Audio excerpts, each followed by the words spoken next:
여러분 안녕하세요. 오늘 또 수업을 진행 한번 해보려고 하는데요. 오늘은 좀 여러 대 카메라를 세팅을 해놨어요. 지금 다양한 각도에서 여러분한테 좀 보여드리기 위해서 여러 각도로 세팅을 한번 해봤고요. 이거는 조금 이따 필요한 내용이니 살짝 치워보겠습니다. 네, 오늘 할 내용은요. 일단 이제 카메라의 이것저것 그 기타 등등에 대한 얘기 두 번째 시간이에요.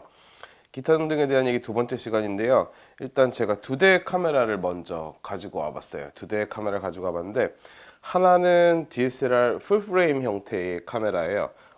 일단 여러분들 조금 보시기가 편하시라고 요거 세로 그립을 해제를 한번 해보겠습니다. 요 세로 그립에 대한 얘기를 잠깐 드릴게요. 이 세로 그립 사실은 어떻게 보면 별거 아니에요. 지금 이렇게 원래는 이렇게 지금 결속이 되어져 있는 상태의 카메라인데요. 지금 얘를 이쪽에 있는 요 나사선을 제가 이렇게 풀러가지고 지금 요거를 이렇게 분리해 놓은 상태가 되면요. 카메라가 많이 간촐해졌죠. 단촐해졌는데 요게 이렇게 캡을 제가 분리를 해서 캡을 한번 끼워 보겠습니다. 이거 배터리 캡이에요. 배터리 캡이 거의 대부분의 DSLR 종류는요. 대부분 배터리 팩이 이렇게 분리가 배터리의 캡, 배터리를 넣는 곳에 주머니가 분리가 되어 있는 상태예요. 배터리 하나 가져와 보겠습니다. 배터리가 이렇게 분리가 되어 있는 상태여 가지고 이렇게 배터리를 가지고 제가 이렇게 여기다가 넣어 보겠습니다. 이 세로 그립은요. 지금 기본적으로 이렇게 보시면은 이렇게 이런 형태로 되어 있습니다. 그래서 앞에 보시면은 이렇게 셔터 버튼이 누를 수가 있고 여기 뭐 매뉴얼 펑션에 대한 것들, 다이얼에 대한 것들, 뒤에 조이스틱에 대한 것들 이런 것들이 다 같이 붙어 있는 상태. 일단 저희가 이 그립을요 이렇게 되어 있는 형태. 그래서 얘를 배터리 그립이라고도 부르고 세로 그립이라고도 부릅니다. 세로 그립이라고 부를 때는요, 우리가 세로 사진을 찍을 때, 요렇게 지금 붙어 있는 상태죠. 세로 사진을 찍을 때 이쪽에 있는 셔터가 같이 작동을 해서 우리가 보통은 세로 사진을 찍을 때 이렇게 촬영을 하든지 혹은 이렇게 촬영을 해야 되는데 이 두 개에 대한 불편함을 없애주기 위해서 이렇게 쓰고 있고요. 배터리 그립이라고 부르는 이유는 이쪽에 보시면 이렇게 뚜껑이 이렇게 열려가지고요. 배터리가 두 개 들어가는 슬롯이 이렇게 정해져 있습니다. 배터리가 두 개가 들어갈 수 있는 슬롯이 정해져 있어갖고요. 배터리를 한번 넣어볼게요. 제가 이번에 배터리가 지금 하나밖에 없는데, 이렇게 지금 슬롯이 두 개가 돼 있어가지고요. 배터리가 두 개가 들어가는 상태, 그러니까 하나가 다 떨어지면 반대쪽으로 이동하는 형태. 혹은 뭐 세팅에 따라서 두 개가 같이 동시에 소진되는 형태로도 갈 수 있는데요. 어쨌든 배터리 용량이 두 배로 늘어납니다. 그래서 저는 영상 촬영할 때는 이 배터리 그립을 가급적이면 이렇게 달고 다니고 있고요. 특히나 국내 촬영 같은 경우는 뭐 보통 차량으로 이동이 가능하기 때문에 배터리 그립을 이렇게 단체로 제가 이동을 하게 되는데요. 만약에 그게 아니고 해외 촬영을 갈 때는 사실은 무게에 대한 문제 때문에 요새 배터리 그립은요. 이렇게 분리된 상태로 빼놓고 따로 다닙니다. 따로 다니는 형태로 돼 있고 뭐 그렇습니다. 사실은 무게가 상당해요. 이게 무게가 상당해 갖고 이 무게 때문에 제가 보통은 따로 가지고 다니는 편이에요. 따로 가지고 다니는 편이고 그렇습니다. 그래서 요거 두 개를 이렇게 갖고 다니고, 그 다음에 얘기할 거는 제가 두 대의 카메라를 미리 한번 준비를 해봤어요. 미리 한번 준비를 해서 요렇게 하나, 요거는 풀프레임이긴 하지만 여러분들이 다 같이 사용하고 있는 DSLR의 형태도 이렇게 생겼기 때문에 얘가 여러 가지를 설명하기가 좋을 것 같아서 쓰고 있고, 또 하나는 이거 중형 포맷의 미러리스 카메라예요. 우리가 첫 시간에 얘기했던 이 카메라의 센서, 오늘 센서에 대한 얘기를 조금 자세히 한번 해보긴 할 건데요. 그 센서의 사이즈가요, 이 풀프레임 카메라에 비해서도 훨씬 큰 상태. 물론 화소수도 훨씬 높습니다. 화소도 훨씬 높고 뭐 그렇긴 하지만 제일 중요한 건요, 센서의 크기. 사실은 이 다음 버전에 지금 DSLR 지금 나온다고 광고가 되고 있는 형태는요, EOS R5라고 하는 애가 나올 것이라고 그 캐논에서 출시 예정이라는 광고를 띄웠는데요. 그 얘기 무슨 얘기냐면요, 요 DSLR 형태로 카메라를 줄여갈 거라는 얘기인 것 같아요. 줄여가고 저 현재 지금 EOS R이라고 하는 지금 EOS R이 이 카메라 두 대를 촬영을 하고 있는데요. EOS R이라고 하는 카메라가 사실은 요 5D Mark IV의 센서를 똑같이 가지고 있어요. 똑같이 가지고 있지만 사실은 기능적인 면에서 조금 메뉴에 들어가서 조작해야 될 것들이 많아서 사진의 퀄리티는 거의 유사한 것 같아요. 제가 지금 양쪽 카메라로 사진을 지속적으로 계속 찍고 있는데 네, 아주 유사합니다. 물론 화소수 똑같습니다. 화소수 똑같고 퀄리티도 거의 유사하고 렌즈도 같이 쉐어해 쓸 수 있기 때문에 거의 비슷합니다. 그래서 네. 이제는 사실은 코로나 때문에 저의 해외 프로젝트들이 전부 다 멈춰 있는 상태예요. 멈춰 있는 상태여갖고 이것들이 재개되면은 전 아마도 EOS R이라는 카메라를 가지고만 갈 것 같아요. 갈 것 같고 어쨌든 네, 그건 저의 뭐 개인적인 취향에 대한 얘기이고요. 좀 중요한 얘기를 한번 해보겠습니다. 지금 이렇게 두 대의 카메라가 있는데요. 이 두 대의 카메라가요. 모두 사이즈는 아주 비슷합니다. 오히려 이 중형 포맷의 카메라가요. 오히려 조금 더 네, 사이즈는 조금 더 작습니다. 네, 이렇게 생겼는데요. 네, 사이즈는 오히려 살짝 작은 편인데요. 무게는 훨씬 무거워요. 네, 무게는 얘가 훨씬 무겁습니다. 뭐 어쨌든 그렇긴 하지만 지금 중형 포맷인 카메라가 이렇게 작게 나온 게 사실은 처음이에요. 저는 그동안은 지금 35mm 카메라보다 조금 더 큰 형태의 이미지가 필요할 때는요. 사실은 아주 최근까지도 필름이 들어가는 카메라를 사용했어요. 하지만 이 카메라가 나온 뒤부터 내가 작년 한 여름쯤 지나서 구입한 카메라인데요. 요걸 쓰고 나서는 그 뒤부터는 지금 중형 포맷의 사이즈, 그러니까 이미지 사이즈가 크게 필요할 때, 사실은 저의 대부분의 작업 활동을 할 때 네, 제가 스틸라이프 작업을 최근에도 계속 하고 있거든요. 그래서 작업을 할 때는 이 포맷의 카메라가요. 훨씬 더 유리하기 때문에 사용하고 있습니다. 사용하고 있고 제가 이 카메라를 굳이 가지고 나온 두 대의 카메라를 가지고 나온 이유는요. 제가 첫 시간에 소형 카메라, 중형 카메라, 대형 카메라에 대한 분리를 해드렸을 때 중형 카메라에 해당하는 아이지만 DSLR 소형 카메라와 사실 물리적인 크기 차이는 별로 다른 게 없다. 하지만 뭐가 차이가 있냐면요. 두 개의 렌즈를 한번 빼볼게요. 렌즈를 빼서 네, 렌즈를 하나 빼고 두 개의 렌즈를 빼서 지금 이렇게 비교를 해드리면요. 안에 보이시는 센서가 아마도 보이실 거예요. 센서보다 얘는 미러가 보이고 얘는 센서가 바로 보이는 상태인데요. 이 센서의 크기 차이, 이 미러 크기가 거의 센서와 유사하다고 생각해도 과언이 아니거든요. 그러니까 굳이 센서를 제가 굳이 보여드릴까요? 굳이 보여드리면은 이렇게 되어 있는 센서 크기가요. 이렇게 많이 차이가 납니다. 이렇게 많이 차이가 나고 있다는 거 알려드리려고 이걸 가지고 왔고요. 요게 좀 이따가 제가 렌즈 설명을 할 때 다시 한번 네, 제가 노안이 와서 네, 렌즈에 대한 얘기를 할 때 조금 더 얘가 도움을 줄 예정이에요. 일단 제가 렌즈를 다시 꽂아 보도록 하겠습니다.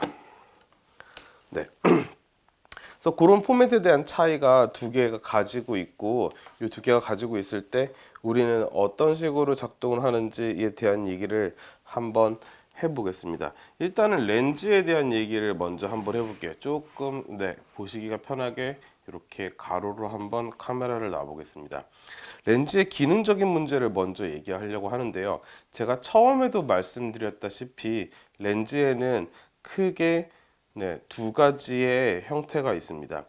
아니요. 제가 사실은 첫날 이 얘기를 안 했던 것 같아요. 그죠? 첫날 렌즈의 어떤 구분은 표준, 광각, 망원이라고만 얘기를 했던 것 같아요. 이렇게 세 개가 구분이 되어 있는데 요거 안에 디테일한 구분들을 하기 위한 하나의 또 또 다른 기준을 한번 얘기를 해보려고 합니다. 지금 요 렌즈는요, 표준 줌 렌즈인 상태예요. 줌 렌즈랑 단 렌즈에 대한 얘기를 먼저 한번 해볼까 하는데요. 지금 이렇게 네, 제가 요 링을 한번 24부터 이렇게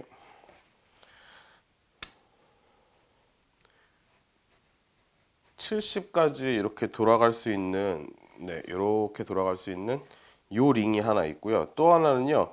위에 보이는 요 링이 있는데요.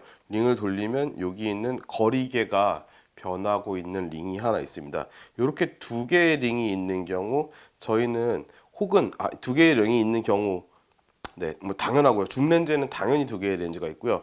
줌 렌즈, 네, 링이 하나일 때는 우리가 얘를 단 렌즈라고 얘기합니다. 단 렌즈에 대한 예를 하나 보여드릴게요. 아이고야. 네, 요거는 지금 단 렌즈에 해당하는 아이인데요. 단 렌즈에 해당하는 아이인데 요 렌즈를 보시면은요. 이렇게 40mm라고 표시가 되어 있습니다. 40mm라고 표시가 되어 있고 요 렌즈를 이렇게 돌리시게 되면 돌릴 수 있는 링이 하나밖에 없어요. 왜냐면요. 단 렌즈에는요. 줌을 돌릴 필요가 없기 때문에 우리가 요 뭐라고 할까?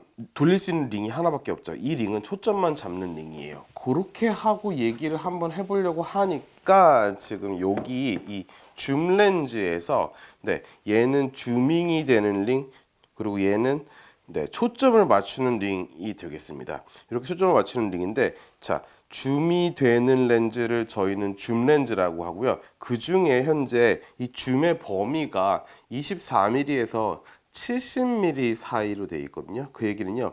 50mm를 안에 포함하고 있다는 거. 50mm가 표준 우리가 지금 눈으로 보는 화각과 같은 화각이라는 말씀을 드렸어요. 그렇게 말씀을 드리니까 50mm를 포함하고 있는 렌즈를 표준 줌 렌즈라고 부르고 있습니다. 그래서 또 렌즈에 대한 정리를 마지막으로 한번 해드리자면은 지금 이렇게 전에도 말씀드렸다시피 광각 렌즈와 표준 렌즈와 망원 렌즈 세 개에 대한 구분이 먼저 존재합니다. 그래서 광각 렌즈는 표준 렌즈부터 얘기할게요. 표준 렌즈라고 얘기하면은 사람의 눈과 시야각이 아주 비슷한 렌즈를 저희가 표준 렌즈라고 얘기하고 요거를 렌즈의 화각이라고 부릅니다. 요 화각이라고 부르고 요게 다시 초점 거리로 환산돼서 우리가 초점 거리로 환산돼서 우리가 이거를 50mm 렌즈, 초점 거리가 50mm인 렌즈가 이렇게 표준 렌즈에 해당한다고 먼저 말씀을 드릴게요. 이렇게 해서 요 표준 렌즈보다 시야각이 더 넓은 렌즈, 사람의 눈보다 양쪽으로 보이는 양쪽 위아래까지 다 해결되는 거겠죠? 해당되는 거겠죠? 그래서 거기까지 더 넓게 보이는 렌즈를 우리는 광각 렌즈, 더 좁게 보이는 렌즈를 망원 렌즈라고 부르면서 망원 렌즈는 훨씬 더 좁게 보이기 때문에 멀리 있는 것을 가깝게 보일 수 있게 만드는 역할을 하고 있고, 광각 렌즈는 그야말로 더 넓은 시야각, 렌즈에서는 더 넓은 화각을 가지면서 실제 눈으로 보이는 것보다 더 넓게 보이는, 망원 렌즈는 더 좁게 보이는, 요거까지는 정리를 한번 해드렸습니다. 이렇게 해드렸는데 그렇다면은 우리 줌이 되는 렌즈는 어디까지가 망원일 것이며 어디까지가 광각일 것이며 어디까지가 표준에 해당하는 것인가에 대한 얘기를 드리다가 제 렌즈에 2470 24mm에서 70mm까지 저희는 이 렌즈를 2470 렌즈라고 부르는데요. 이 렌즈가 실제로 우리는 50mm가 24mm랑 70mm 사이에 이렇게 들어가 있죠. 이렇게 들어가 있으니까 이 렌즈는 광각의 범위에도 망원의 범위에도 속하지만 중간에 50mm라고 하는 우리의 그 표준에 해당하는 화각을 포함하고 있으므로 우리는 그 아이를 표준 줌 렌즈라고 부릅니다. 라고 부르고, 자, 만약에 대표적인 캐논의 광각 렌즈인 광각 줌 렌즈인 163 렌즈는 50mm가 요 밖에 해당하고 있겠죠. 요거 밖에 50mm가 있습니다. 50mm보다 더 넓은 쪽에 줌 범위가 포진하고 있으며, 또 다른 캐논의 대표적인 망원 줌 렌즈인 70-200 렌즈는 50mm가 이렇게 요 범위보다 더 안쪽에 포함되어 있어서 요를 망원 줌 렌즈라고 부릅니다. 망원 줌 렌즈라고 불러서 이렇게 된, 지금 50mm를 포함하는지 아닌지, 50mm보다 더 넘는 화각의 범위 안에서 줌밍이 되는지를 가지고 광각 혹은 망원 줌 렌즈, 광각 줌 렌즈 이렇게 부르고 있습니다. 이렇게 부르고 있는데, 가끔 요즘은 아주 멀티한 뭐 200mm 이런 렌즈가 요즘 나오고 있습니다. 24mm부터 200mm까지 포함한, 자, 이 안에 50mm가 포함되고 있으니 우리는 여전히 표준 줌 렌즈라고 부르긴 하나, 이 화각의 범위가 너무 넓은 관계로 그렇게 부르기는 사실은 쉽지 않은 렌즈입니다. 하지만 현재까지, 앞으로도 그렇게 될 거란 뜻은 아니고요. 현재의 광학적인 특징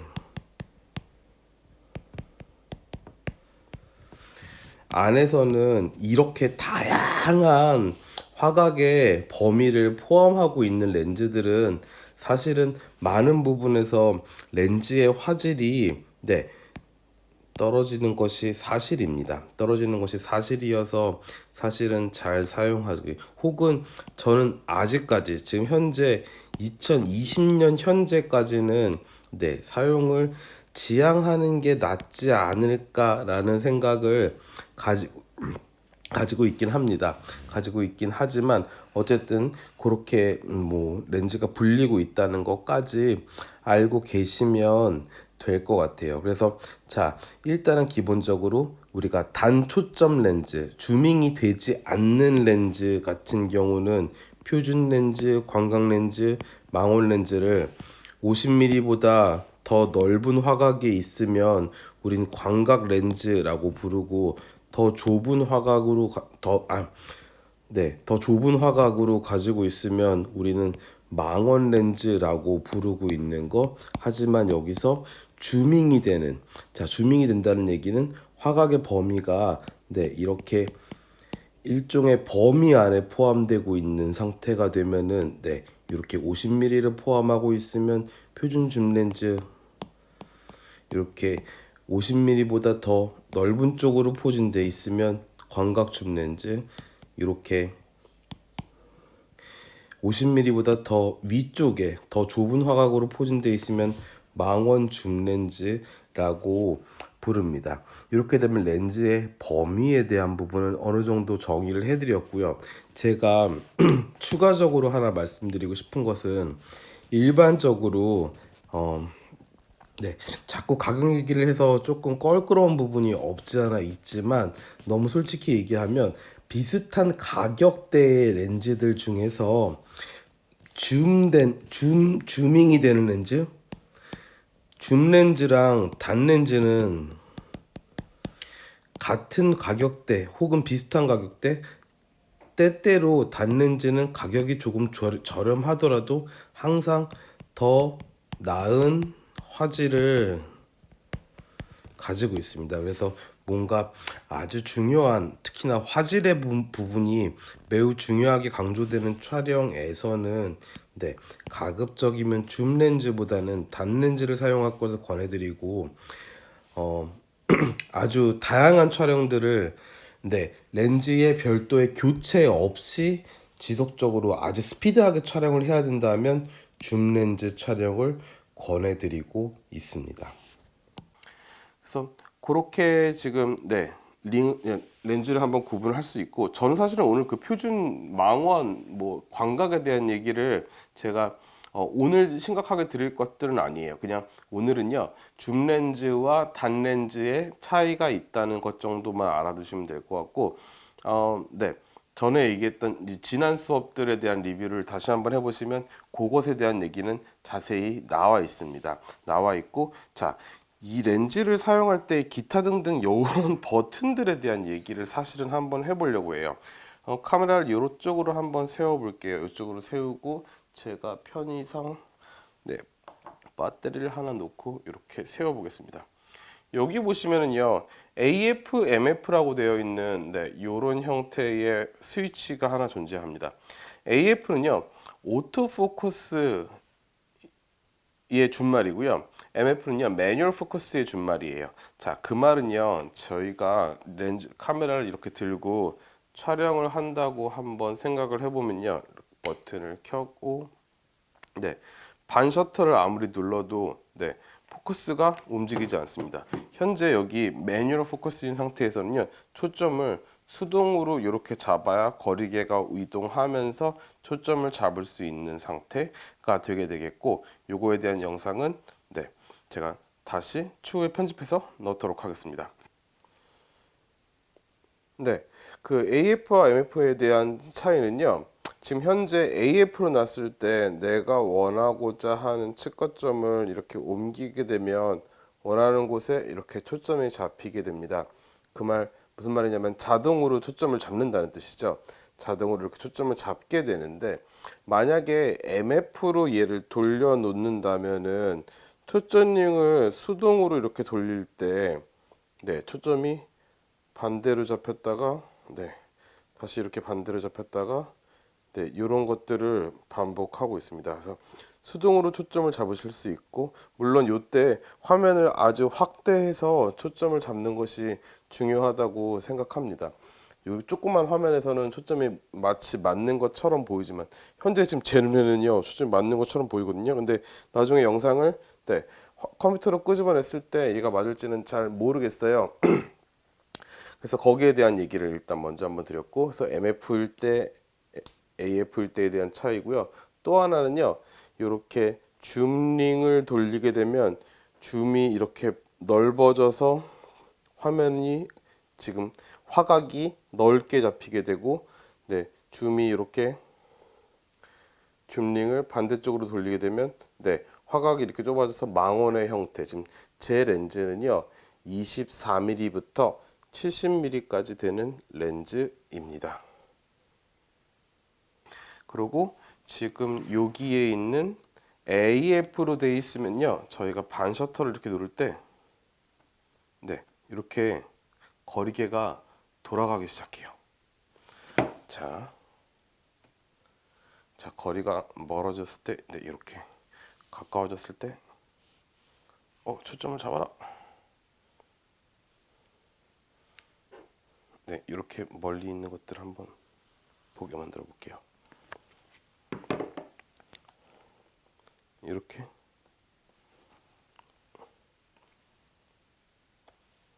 이렇게 다른 부분을 돌릴 때마다 지가 혼자 이렇게 초점을 잡습니다. 초점을 잡게 돼서 이렇게 AF로 되어 있는 형태에서는 반 셔터를 누를 때마다 초점을 다시 잡습니다. 다시 잡고, MF로 되어 있으면 내가 초점을 잡은 거리를 딱 유지한 채로 아무리 사진을 눌러도, 자, 한번 찍어 볼게요. 이렇게 사진을 찍어도 초점이 아까 있는 그대로인 상태. 그래서 여기가 이렇게 MF로 되어져 있는 상태에서는 셔터를 아무리 눌러도 이렇게 거리계창 그냥 사진이 이렇게 찍혀버리게 됩니다.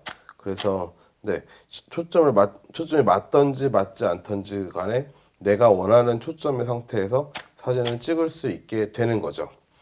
그렇게 되고, 또 하나 그다음 말씀드릴 것은 요 옆에 있는 스테빌라이저에 대한 건데요. 스테빌라이저는 우리 그 아마추어 카메라 사이트에서는 얘를 뭐라고 얘기하냐면 손떨방이라고 얘기합니다. 손떨림 방지 장치라고 얘기하는데요.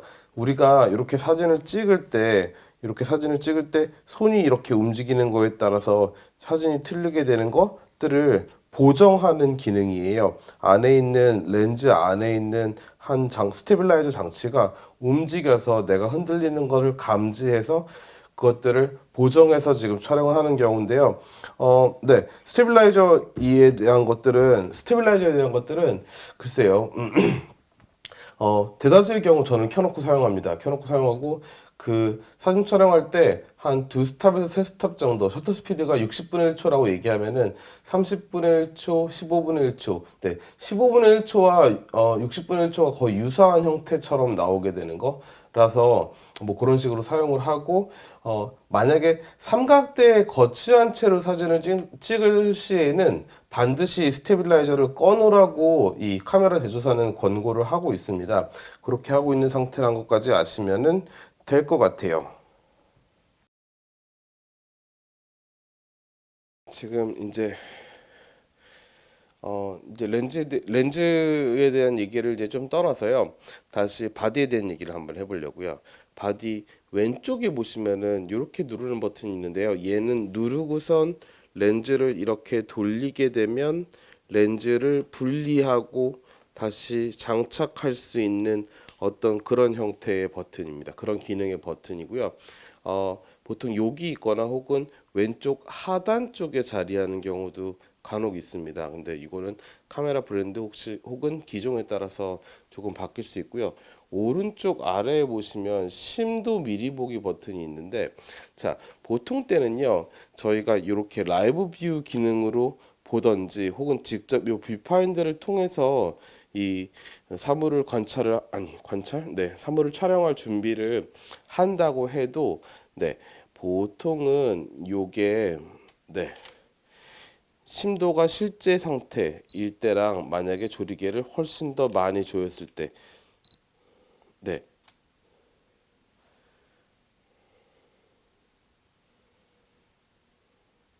굉장히 셔터 스피드가 기네요, 그죠? 15초 정도의 셔터 스피드예요. 네, 이렇게 두 컷의 사진을 봤을 때 지금 요 심도 차이가 하나는 조리개를 최대 개방으로 했을 때 조리개를 가장 많이 열었을 때고 하나는 조리개를 가장 많이 닫았을 때인데, 네, 두 개의 밝기에 대한 차이는 거의 없지만 어쨌든 간에 심도의 차이는 상당합니다. 하지만 우리가 이 뷰파인더로 지금 들여다본다고 하는 건요, 셔터 스피드가 작동하고 있지 않은 거예요. 그리고 만약에 뷰파인더로 내가 조리개를 조일 때마다 뷰파인더 안에서 지금 관찰되는 것이 실제로 이렇게 빛이 적게 들어오는 상태로 관찰을 한다면 조리개를 많이 조였을 때는 우리가 그걸 가지고 초점을 잡기가 힘들 정도로 화면이 어두워질 겁니다. 왜냐하면 셔터 스피드나 혹은 감도가 동시에 같이 작동하지 않기 때문이죠. 그래서 디지털 전자식 바디로 지금, 네, 사실은 그 DSLR 이전에 전자식 바디라고 하는 필름 카메라들이 있었습니다. 그 우리는 흔히 반자동 카메라라고 그 당시는 얘기했었는데요. 어쨌든 간에 요 형태의 카메라인데 요런 형태의 전자식 제품이 많이 들어가 있는 카메라인데 필름으로 찍던 시대가 있었어요. 근데 그거나 DSLR이나 공이 마찬가지로, 네, 그렇게 어두워진 상태로 우리가 초점을 잡을 수가 없죠. 그래서 저희가 네, 그 평소에는 조리개가 최대로 열려 있는 상태예요. 최대로 열려 있다가요, 촬영이 되는 순간 조리개가 확 이렇게 쪼여들어서, 그러니까 내가 만약에 조리개를 조이고 있다면 그 조이고 있는 양만큼 딱 줄어들어서 촬영하고 조리개는 다시 열려 있는 상태로 돌아가게 됩니다. 그래서 우리가 어쩔 때는 내가 이 촬영을 할 때, 촬영을 찍기 전에, 물론 지금 현재에는 디지털 카메라이기 때문에 한번 찍어보고 뒤에 있는 모니터를 통해서 우리가 리뷰를 할 수 있지만, 뭐 1차적으로는 지금 이 모니터에서 지금 보고 있는 상이 굉장히 조그매요. 이 모니터 자체가요, 아무리 크다 하더라도, 아무리 상위 기종의 모니터를 하더라도요, 네, 우리가 충분히 크진 않습니다. 그래서 심도가 어느 정도인지 컴퓨터에서 확인하기 전까지는 사실은 확인하기 어려운 게 사실이고, 필름일 때는 더더욱이나 더 했겠죠. 얼마큼 내가 심도를 잡고 있는지에 대해서 확인할 수가 없었습니다. 그래서 이렇게 심도 미리 보기 버튼을 통해서 봤는데요. 아마 뷰파인더를 통해서 들여다보신 SLR 형태의 카메라들은요. 네, 여기서도 지금 작동하고 있거든요. 네.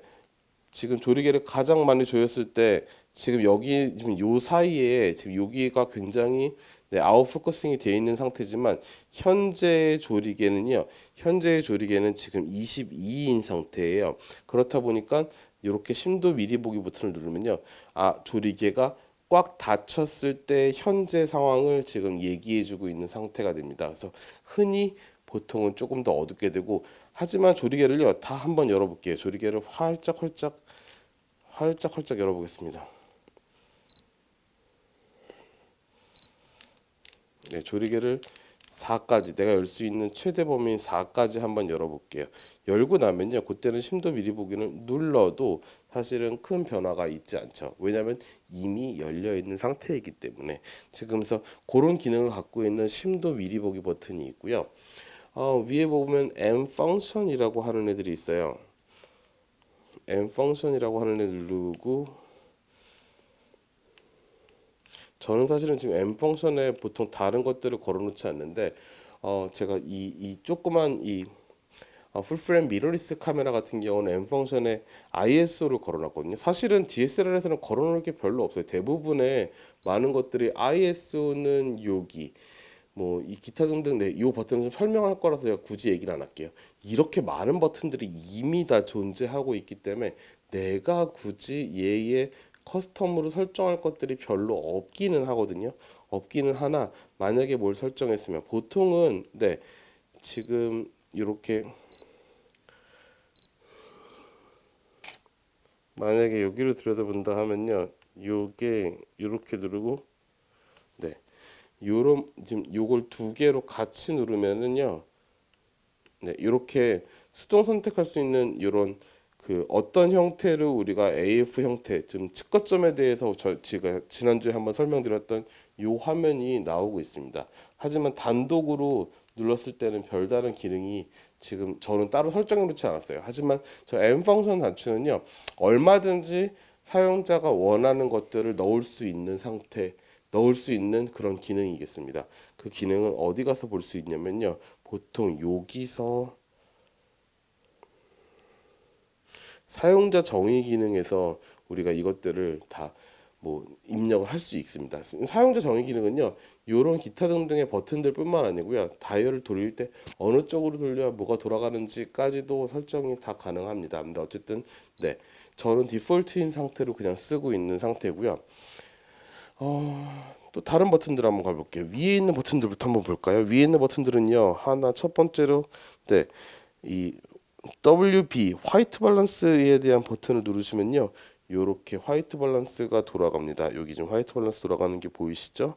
보이시고, 얘를 누르고선 요 다이얼을 돌리시면요, 요렇게 이 어떤 노출값을 측정할 때 뭐 평균 측광인지 분할 측광인지 뭐 중앙 중심적 측광인지 스파 측광인지 이런 것들을 지금 확인할 수 있는 네, 그런 기능을 가지고 있습니다. 그래서 요게 요 한 버튼이 두 개의 다이얼로 나눠져서 요 다이얼일 때랑 요 다이얼일 때 각각 다르게 작동하고 있다는 거. 자, 드라이브 모드 역시 마찬가지에 드라이브 모드에서 밑에 휠을 돌리시게 되면요, 네, 이렇게 네, 작은 사이즈의 스틸컷 한 컷을 찍을지, 그냥 한 컷을 찍을지, 고속 연사를 찍을지, 저속 연사를 찍을지, 네, 뭐 그리고 셀프 타이머로 촬영할지, 셀프 타이머 2초로 촬영할지, 뭐 이런 것들이 결정이 되는 어떤 그런 버튼이 밖에 나와 있고요. 또 하나는 얘를 돌리게 되면 올 서버인지 뭐 올 포커스인지 원샷인지, 네, 이거 다 지난주에 설명했던 내용들이라서 또 부가적인 설명은 안 하겠습니다. 그 다음 버튼을 누르시면요, 네, 감도를 설정할 수 있는 버튼이고요. 요거는요, 내가 프레쉬를 사용했을 때 프레쉬를 더 밝게 쓸 건지 어둡게 쓸 건지를 결정할 수 있는, 근데 사실 캐논 카메라에서는요, 캐논 브랜드의 스트로보를 사용했을 때만 해당되는 내용이 있기는 해요.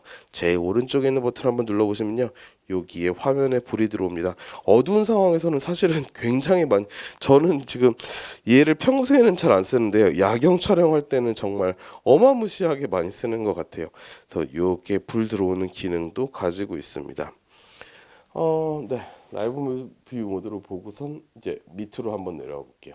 밑에 AF ON 버튼이 있습니다. 얘를 누르시면요. 우리가 반 셔터를 누를 때랑 마찬가지인 버튼인데요. 반 셔터를 누를 때 지난번에 얘기했듯이 노출 값과 그리고 포커스 값이 두 개 동시에 한 측거점을 통해서 잡히는 반면에 AF ON 버튼을 누르시면요. 다른 것들이랑은 아무 상관없이 네, 지금 초점에 대한 문제만 잡히고 있습니다. 초점에 대한 문제만 잡히고 있는 상태가 됩니다. 그래서 그렇게 확인을 하시면 될 것 같고, 네. 그리고 요 버튼은 다시 요 버튼 같은 경우는요. 요 별표가 있는 요 버튼은 그 노출 값을 미리 정해놓고 촬영할 때 씁니다. 만약에 얘를 정해놓고요. 다른데 초점을 또 한번 맞춰보려고 한번 해볼게요. 자, 여기로 노출 값을 고정해 놓고요. 네, 다른 곳에 초점을 만약에 조금 돌아가서 맞춘다고 하면은요. 노출 값은 변하지 않는 상태로 우리가 잡을 수 있는 노출 고정 버튼이 되겠습니다. 네, 이 버튼은 라이브 뷰 모드에서는 쓰지 못하는 버튼이라고 했는데 역시 마찬가지로 아까 제가 여기서 얘와 얘를 동시에 눌렀을 때 해결했던 거랑 비슷한 버튼인데 저 사실 딱히 뭐 설정을 해놓지 않아 갖고 지금 그러고 있습니다. 그래서 많은 버튼이 좀 중복되는 버튼들이 생기고 있는 상태지만 어쨌든 디폴트 값이니 그냥 그렇게 한번 봅시다. 뭐 여기 보면요, 저 같은 경우에는 이렇게 조이스틱이 달려 있는 상태예요. 그래서 메뉴에서도 이렇게 뭐 많은 것들을 돌리고 내리고 올리고 이런 것들이 가능한 조이스틱 버튼이고요. 혹은 촬영한 사진들을 볼 때도 내가 이렇게 뭐 예를 들면 확대를 이렇게 해서 볼 때는 위 아래를 이렇게 확인할 수 있는 기능도 가지고 있습니다. 그래서 조이스틱은 약간 직관적인 버튼이어 갖고 저희가 뭐 사용하실 때 뭐 이렇게 저렇게 한번 써보자라고 하시면은 뭐 그대로 사용될 것입니다. 요 버튼도요, 사용자 정의로 뭐 이것저것 많이 넣을 수 있는 버튼인데요. 전 모르겠어요. 저는 사실은 이 캐논 바디를 너무너무 오래 써서 그런지 디폴트로 나와 있는 상태가 현재 저는 불편하지가 않더라고요. 하지만 뭐 니콘에서 넘어오신 분들이나 소니에서 넘어가신 분들 만약에 버튼이 좀 적다고 생각하시면 사용자에게 필요한 것들을 추가적으로 넣을 수 있는 버튼입니다. 셋 버튼, 네, 셋 버튼은요 메뉴를 사용할 때 상당히 많이 도와주는 뭐 그런 기능을 가지고 있습니다. 그런 기능을 가지고 있는데 뭐 그렇고요. 이 Q 버튼이 사실은 촬영할 때 조금 재밌는데 이 Q 버튼을 누르면요 많은 메뉴들이 활성화됩니다. 이 Q 버튼 니콘에도 비슷한 버튼이 하나 존재하는 것 같고요. 캐논에서는 어떤 바디든 항상 Q 버튼으로 존재하는데요. 이렇게 누르시면요 많은 메뉴들이 바로 직관적으로 터치해서 들어갈 수 있는 기능들이 펼쳐지고 있습니다. 요 밑에 보면은 재미있는 락 버튼이 있는데요. 지금 가끔 사실 저는 지금 라이브 뷰 모드로 내가 카메라에서 손을 뗀 상태로 여러분에게 보여주고 있지만 사실은 가끔 촬영 중에 본의 아니게 이것들이 특히나 카메라를 파지하는 부분이 이렇게 돼 있어서요. 가끔은 이렇게 잡아서 얘를 원치 않은데 돌리게 되는 경우들이 생기거든요. 하지만 얘를 락을 해놓으면요. 돌려도 아무것도 돌아가지 않는 상태. 지금 카메라의 어떤 물리적인 위치 조작할 때 편리성과 실제로 오조작될 수 있는 것들에 대한 것들을 차단해주기 위한 버튼입니다. 락 버튼. 뭐 그렇고요. 이 락 버튼이랑은 사실은 다른 거예요. 얘는 세로 그립을 조여주고 아까 얘기했던 세로 그립 혹은 배터리 그립이라고 얘기하는 것들을 조여주고 풀어주고 할 때 쓰는 락 버튼이고 얘는 이 휠을 지금 멈출지 락할지 뭐 네, 다시 활성화시킬지를 생각하는 버튼입니다. 메뉴 버튼은 뭐 다시 볼 거 없을 것 같고요. 인포 버튼이 사실은 또 좀 재밌는 버튼인데요. 저는 라이브 뷰 모드를 사용할 때 인포 버튼을 누르게 되면요. 화면에 보여지는 것들이 계속 이렇게 바뀌게 돼요. 그래서 내가 이것저것 선택을 할 수가 있고 만에 하나 지금 사진을 리뷰할 때도 역시 이렇게 네, 인포 버튼을 누르면 보여지는 정보들이 각각 다르게 나타나게 됩니다. 이 상태일 때는 지금 저는 하이라이트가 지금 날아가고 있는 부분만 표시를 해놨고요. 그 다음에는 조리개랑 셔터 스피드, 지금 밝기 정도들을 어떻게 쓰고 있는지 한 번 더 누르면요, 히스토그램이랑 아주 자세한 정보들이 이렇게 나오게 되고요. 한 번 더 누르면 원상태로 돌아오게 됩니다. 그리고 그 다음에는요, 지금 요 셋 버튼에 대한 얘기를 해야 될 것 같은데요. 근데 사실 픽처 스타일을 지정해 놓고 쓰는 어떤 그런 상태, 혹은 다중 노출 HDR로 바로 들어갈 수 있는 상태인데요. 뭐 많이 쓰시던 분들은 많이 쓰시겠지만 저는 잘 쓰지 않는 버튼이에요.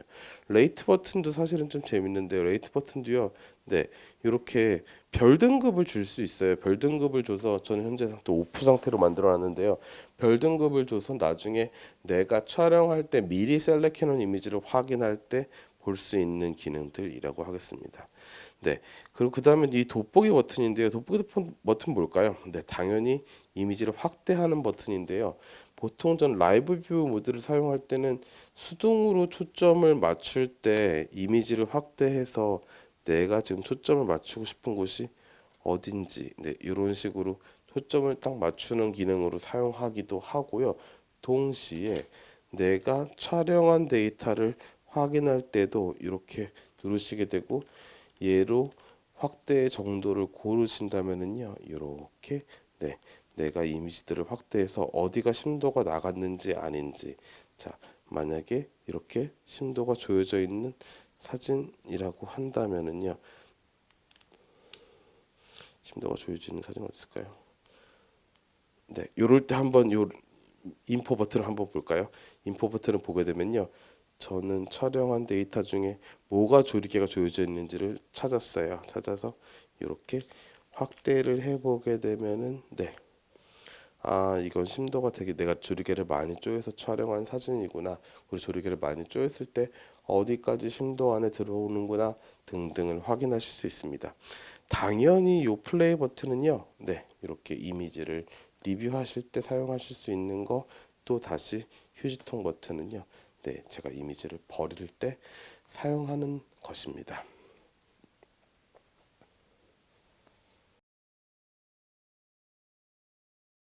자, 그 다음에는 옆으로 한번 봐보려고 해요. 요 옆에 보시면은요, 요 여러 가지 슬롯들이 적혀져 있는데요. 한번 얘들 뚜껑들을 한번 열어볼게요. 이렇게 뚜껑을, 제일 위에 있는 뚜껑을 여시게 되면요, 요것은 무엇이냐면은 저희가 네, 싱크로 터미널이에요. 싱크로 터미널이라고 해서요, 요렇게 생긴 터미널을 저희가 사용하는데요. 외장형 그 순간광 조명을 사용할 때, 자, 순간광이라고 하면 뭐라고 그랬어요? 그 프레쉬가 팡 하고 터지는, 반짝하고 다시 꺼지는 형태의 프레쉬를 사용하는데요.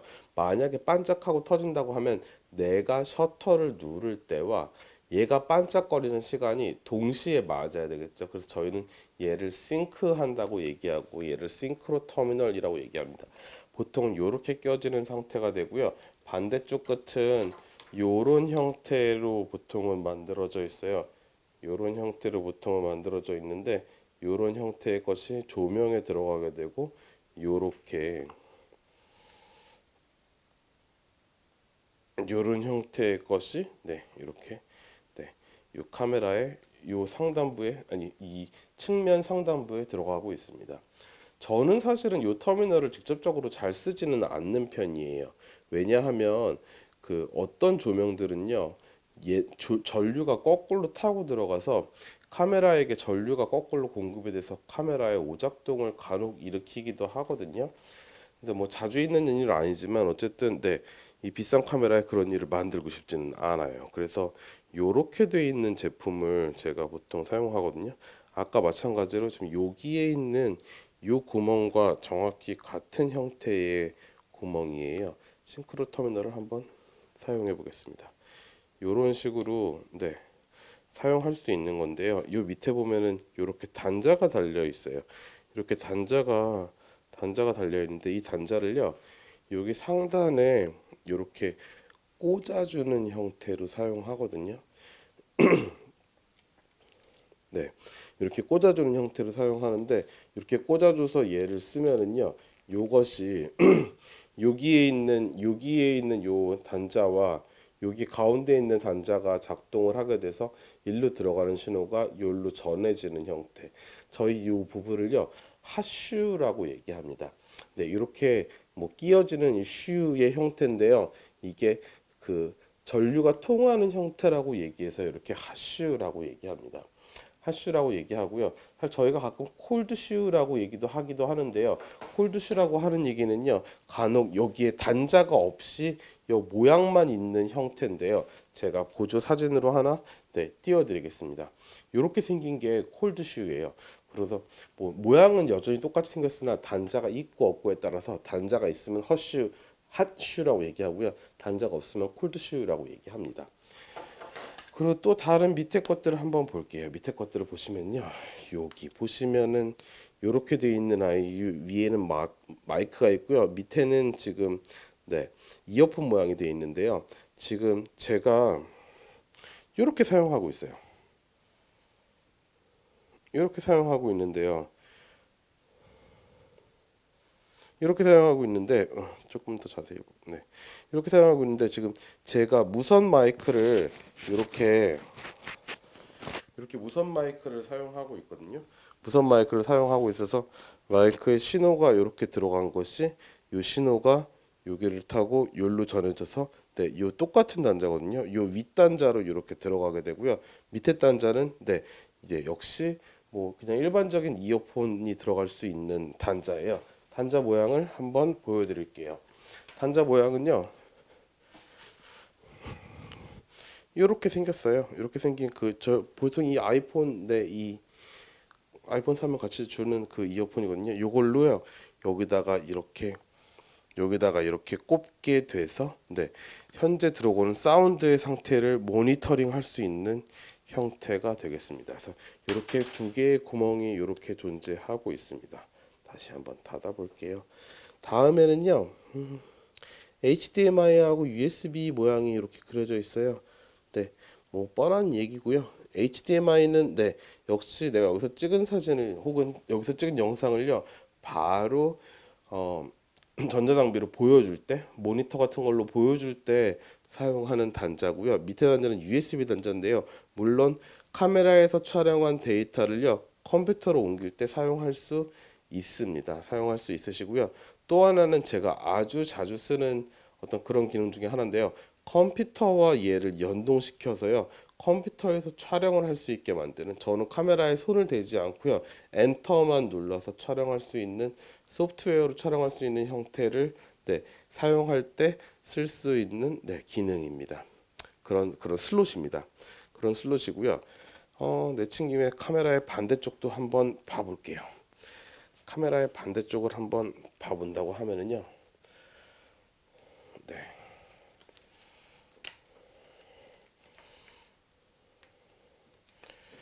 우리가 자주 볼 수 있는 메모리 카드를 꼽는 메모리 카드를 키고 메모리 카드를 뽑기 전에 저는 반드시 전원을 끄라고 말씀을 드리거든요. 전원을 켰다가 전원을 끄면요. 1차적으로는 하여튼 센서 클리닝을 한번 하는 것도 뭐 뭔가 좋은 이유 중에 하나지만요. 이 슬롯을 열 때 카메라가 자동으로 항상 꺼지고 있습니다. 그 말은 컴퓨터를 강제 종료시키는 것과 같은 것이거든요. 그래서 반드시 전원을 끄시고 메모리를 뽑으시라고 말씀을 드리고요. 또 하나는 저 같은 경우는 지금 현재 듀얼 슬롯이 돼 있어요. 하나는 이렇게 CF 카드가 하나 들어가고요. 그리고 또 하나는 이렇게 SD 카드가 들어가는 슬롯이 하나 있습니다. 이렇게 두 개의 슬롯을 갖고 있어서 듀얼 슬롯이라고 얘기하는데요. 뭐 대부분의 카메라 요거 하나고요. 뭐 몇몇 카메라, 소니 카메라는 아주 많은 카메라들이 듀얼 슬롯을 지원하는 것 같아요. 그리고 뭐 니콘 같은 경우도 대다수 하나씩 지원하고 있는데 조금 상위 기종으로 가면은 듀얼 슬롯이 있습니다. 듀얼 슬롯을 사용할 때 좋은 점이라고 얘기하면 뭐냐면은요. 얘를 두 개를 써서 두 개 동시에 메모리 카드가 혹시 하나가 뻥 나더라도 반대쪽에 데이터가 살아있게끔 만드는 기능을 갖기도 하고요. 혹은 한 메모리가 꽉 찼을 때 다운 메모리로 자동으로 자동으로 이동해서 지금 촬영해서 촬영 중간에 메모리 카드를 가느라고 시간을 보내는 것들을 막을 수 있기도 합니다. 여러분, 이번엔 메모리 카드에 대한 설명을 한번 드리려고요. 제가 아까 보여드린 거랑 같이 어떤 종류의 듀얼 슬롯은 이렇게 지금 SD 카드의 형태랑 CF 카드의 형태가 동시에 들어가는 종류의 것들도 있는가 하면은 지금 이런 종류의 카메라, 전 이 제품은 사실 하슬블러드에서 나온 제품인데요. 이 제품 같은 경우는 이렇게 SD 카드가 이렇게 요 카드가 이렇게 하나, 두 개 이렇게 들어가고 있는 형태가 되겠고요. 지금 이 SD 카드도 종류가 사실은 굉장히 다양한데 일단 SD 카드보다 CF 카드랑 SD 카드에 대한 설명부터 먼저 한번 드릴게요. 일단은 이렇게 생긴 저희가 지금 아마 여러분의 카메라에서 혹은 굉장히 자주 보는 형태의 요 뭐랄까 SD 카드라고 불러요. SD 카드라고 부르는데요. 뭐 샌디스크의 약자는 아니에요. SD 카드라고 부르는 카드하고요. 이렇게 CF 카드의 형태로 된 카드가 있습니다. 옆면을 한번 이렇게 보시게 되면은 옆면이 훨씬 더 CF 카드가 훨씬 더 두껍고 카드 자체도 사실은 굉장히 큰 형태고 요 훨씬 더 작은 형태고요. 또 하나는 여러분들 사실은 만져보지는 못하겠지만 훨씬 더 단단한 껍질을 가지고 있고요. 훨씬 더 부드럽고 말랑말랑한 껍질을 가지고 있어요. 그래서 사실은 상대적으로 훨씬 더 안정적인 형태의 카드가 CF 카드입니다. CF 카드고 SD 카드 같은 경우는 CF 카드에 비해서는 훨씬 덜 안정적이나 사실은 이렇게 훨씬 더 간출한 형태로 되어져 있어서 가격이 비슷한 용량과 비슷한 속도 대비 가격이 훨씬 더 저렴한 그런 카드가 되어 있고요.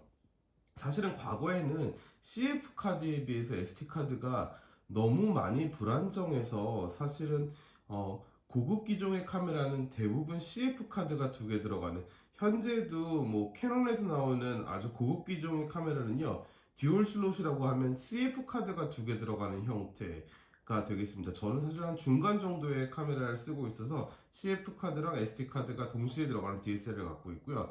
저 하셀블러드 제품은 심지어는 이렇게 SD 카드만 두 개 들어가는 형태를 가지고 있습니다. 가지고 있고요. 이제 요거에 대한 자세한 내용들을 너무 샅샅이는 아니더라도 그냥 개략적인 내용을 한번 보여드릴게요. 여러분들 이제 저도 마찬가지인데요. 이렇게 뭐랄까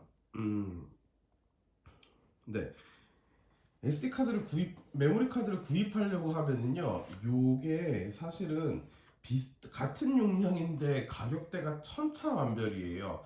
여러분, 사실은 대부분은 조금 저렴한 제품들을 쓰시는 경우가 굉장히 많을 거예요. 근데 저는 조금 더 자세히 살펴보는 게 뭐냐면은요, 여기 보시면 48 메가바이트 per second이라고 나와 있어요. 여기는 170 메가바이트 per second이라고 나와 있고요. 여기도 역시 170, 여기도 역시 48. 비슷한 것끼리 한번 모아볼까요? 이렇게 48 형태고요. 요거는 80 메가바이트 per second.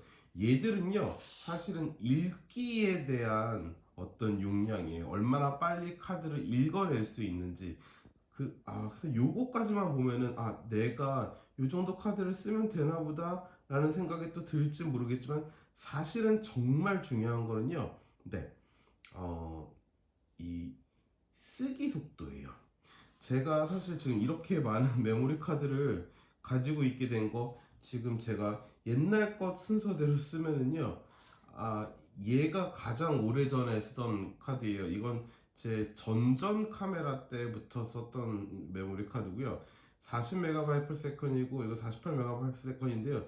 얘는 이제 사실은 후에 구입했지만 사실 굉장히 저렴한 가격으로 구입한 아이예요. 그냥 높은 용량이 필요해서 이렇게 구입을 했는데요. 여러분들 사실은 쓰기 속도는 여기에 나와 있습니다. 10의 동그라미, 10의 동그라미, 여긴 10의 동그라미에다가 지금 이렇게 U자 형태의 1을 박아 놓은 상태를 쓰고 있고요. 여기로 가면은요, 사실은 읽기 속도도 굉장히 빠르지만요, 3자 형태의 U자로 박아 놓은 형태를 가지고 있습니다. 네, 이것도 사실은 마찬가지인 메모리 카드인데요. 네, 요게 쓰기 속도랑 관련이 있는 거예요. 관련 자료를 한번 보여드리겠습니다.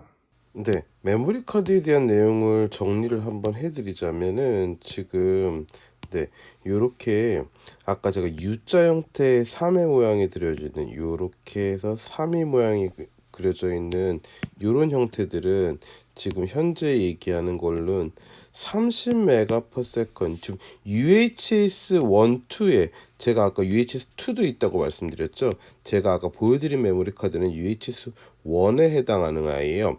근데 여기에서 지금 30메가/s로 쓰는 속도가 가능하다는 이야기고요. 여기 요 얘기는요, 결국 요거랑 같다는 뜻입니다. 10메가/s로 지금 쓸 수 있다는 얘기여서요. 사실은 여기까지는 지금 FHD까지만 지금 비디오를 촬영할 수 있다는 뜻이고요. 이렇게는 지금 4K를 촬영할 수 있다는 뜻입니다. 결국 무슨 얘기냐면요.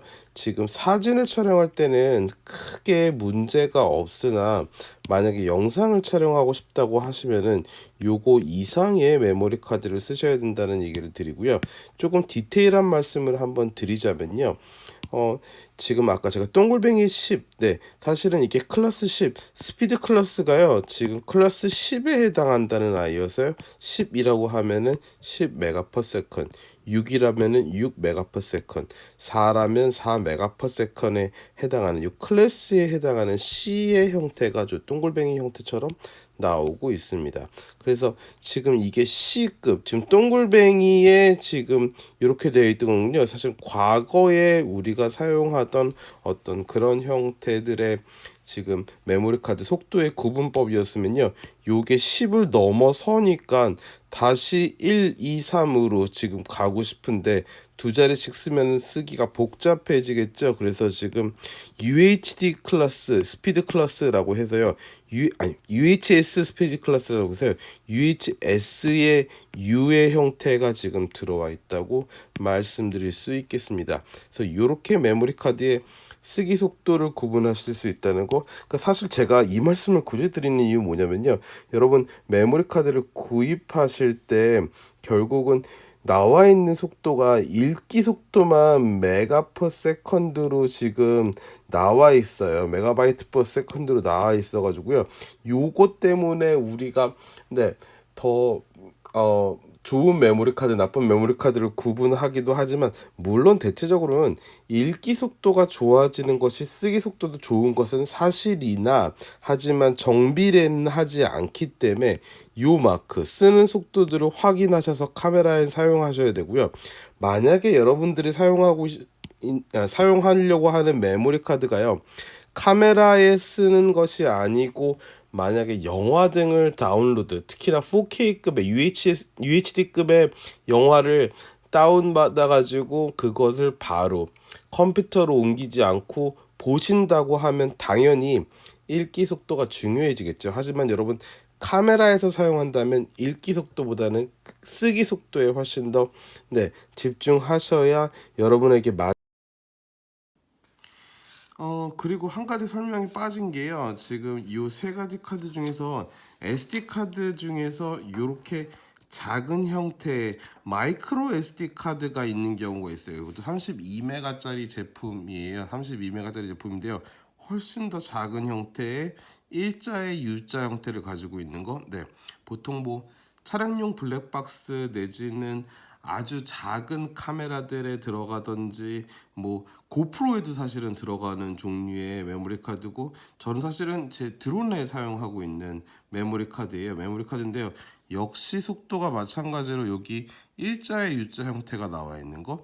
사실은 요게 뭐 때문에 제가 요 3자의 U자 형태의 메모리 카드를 구입하기 시작했냐면요. 요 이전의 것들, 요 모든 것들이요, 사진 데이터를 촬영할 때는 전혀 문제가 없어요. 사진 데이터들을 촬영할 때는요, 이렇게 마이크로 SD 카드를 이렇게 뭐 어댑터에 꽂아가지고 사용하는 것도 사실은 별 문제가 없고요.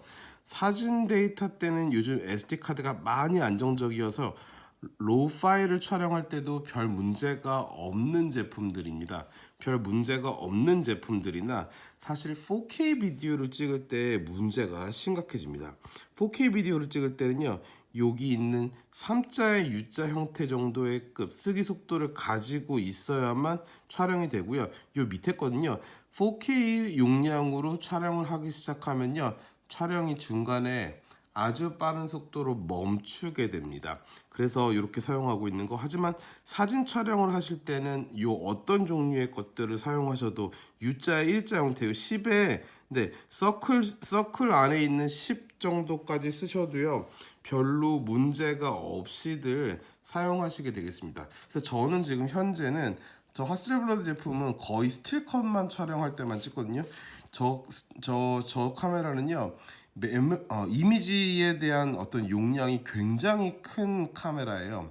중형 포맷의 네, 디지털 카메라인데요. 그럼에도 불구하고 네, 현재 두 카드 모두 별로 문제가 없이 사용하고 있습니다.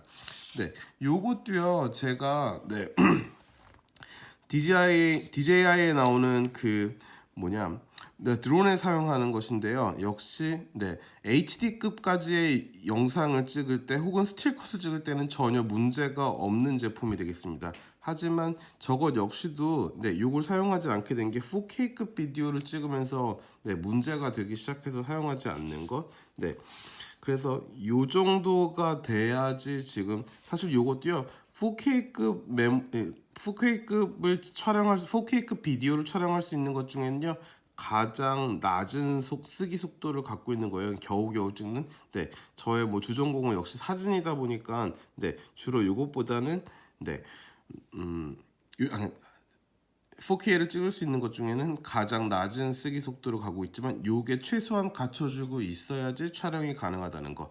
사실은 이게 UHS-1 제품이거든요. 1 제품인데요. 현재는 UHS-2 제품이 사실은 나오고 있어요. 하지만 이 메모리 카드만 그냥 바꾼다고 되는 게 아니고요. 슬롯 자체의 모양이 바뀌어 있기 때문에 네, 그 카메라가 UHS-2를 사용할 수 있는지 없는지를 반드시 확인하시고 메모리 카드를 구입하시기 바랍니다. 그래서 메모리 카드에 대한 얘기는 여기까지 드릴게요. 이번에는 메모리 카드를 읽어야 되는 문제에 대해서 한번 설명을 드리려고 해요. 저는 사실은 이렇게 네, 메모리 카드 여러 개를 읽을 수 있는 멀티 리더기를 사용합니다. 네, 여기 보시면요. 여기는 지금 CF를 읽을 수 있고 이건 SD 카드의 모양이고요. 이건 마이크로 SD 카드의 모양을 네, 띄고 있습니다. 그래서 이 세 가지가 들어가는 제품이고요. 과거에는 더 다양한 소니는 소니 특유의 어떤 슬롯을 따로 갖고 있었고 뭐 기타 등등도 아주 여러 가지 메모리 카드들이 존재했으나 현재는 이 세 개로 통합이 되어져 있는 상태입니다. 통합이 되어져 있는 상태고요. 저 같은 경우는 지금 USB 3.0급의 네, 속도를 가지고 있는 리더기를 쓰고 있는데요. 역시 마찬가지로 리더기도요. 종류에 따라서 네, 읽어드리는 그러니까 지금 메모리에 촬영한 것을 컴퓨터로 옮길 때 시간이 단축되는 거, 사실은 시간이 여유가 있다면 어떤 급의 것들을 써도 사실 문제가 되지 않으나 때로는 2배 이상의 속도가 짧아지기도 해서 어쩔 때는 뭐 128기가를 다 촬영하고 나면은 네, 컴퓨터에다 옮길 때 거의 뭐 2시간 가까이 걸리는 경우도 간혹 있었거든요. 간혹 있는데 어쨌든 그런 시간들을 줄여줄 수 있는 거라 같고요. 사양을 꼭 확인하시고 구입을 하시기 바랍니다. 네, 메모리 카드에 대한 마지막 주의사항을 하나 드리자면요. 네, 아까도 한번 얘기했지만 메모리 카드라고 하는 게 특히나 이렇게 SD 카드의 형태였거든요.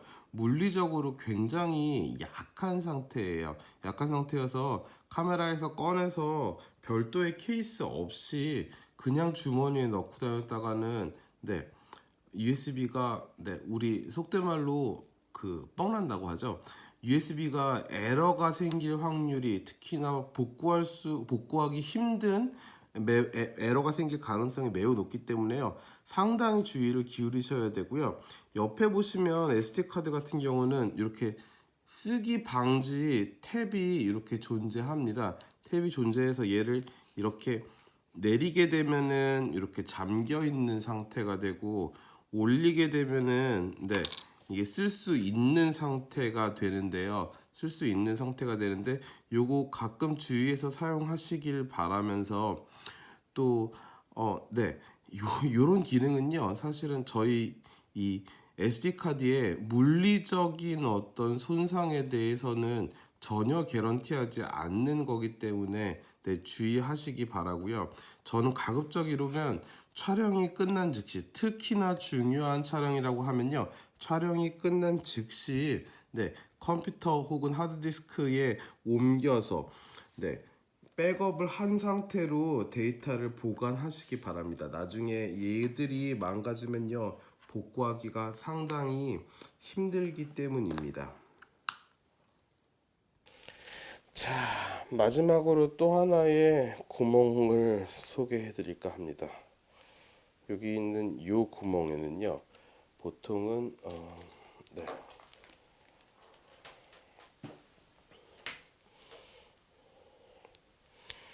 요렇게 생긴 것을 지금 저희는 사용하고 있는데요. 요렇게 얘를 끼우게 되면은요, 제가 여기서 한번 카메라를 켜볼까요? 켜고 요것을 이렇게 누를 때마다 사진 촬영을 하기도 하고요.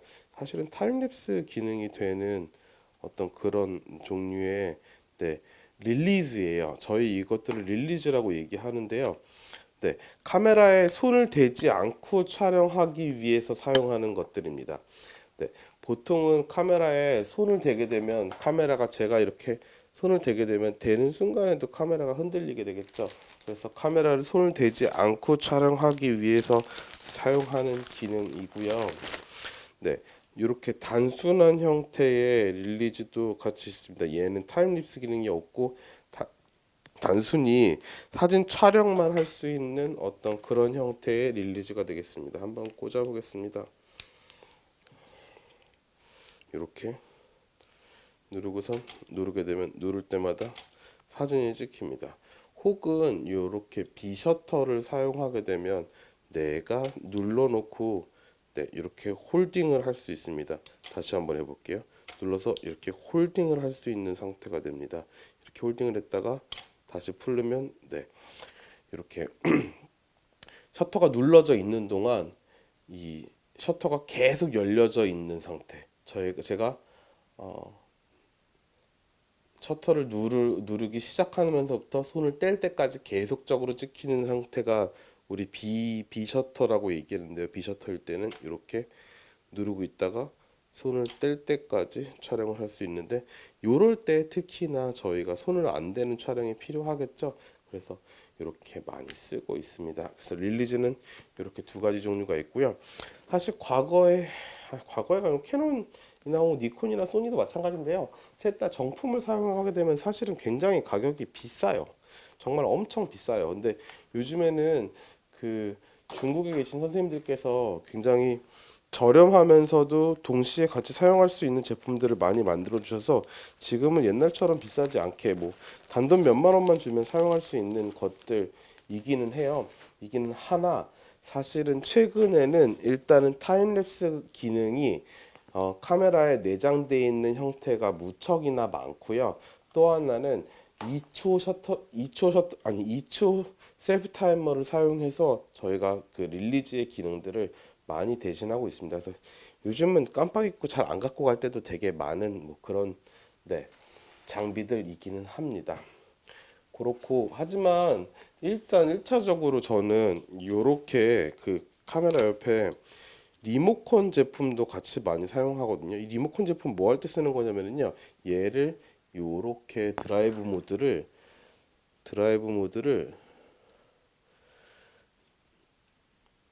이렇게 2초 셀프 타이머로 해놓고, 혹은 10초짜리도 마찬가지예요. 얘를 이렇게 누르게 되면은 역시 손을 안 대고 촬영할 수 있는 어떤 그런 형태의 제품입니다. 그래서 이 리모컨을 그렇게 사용하기는 합니다.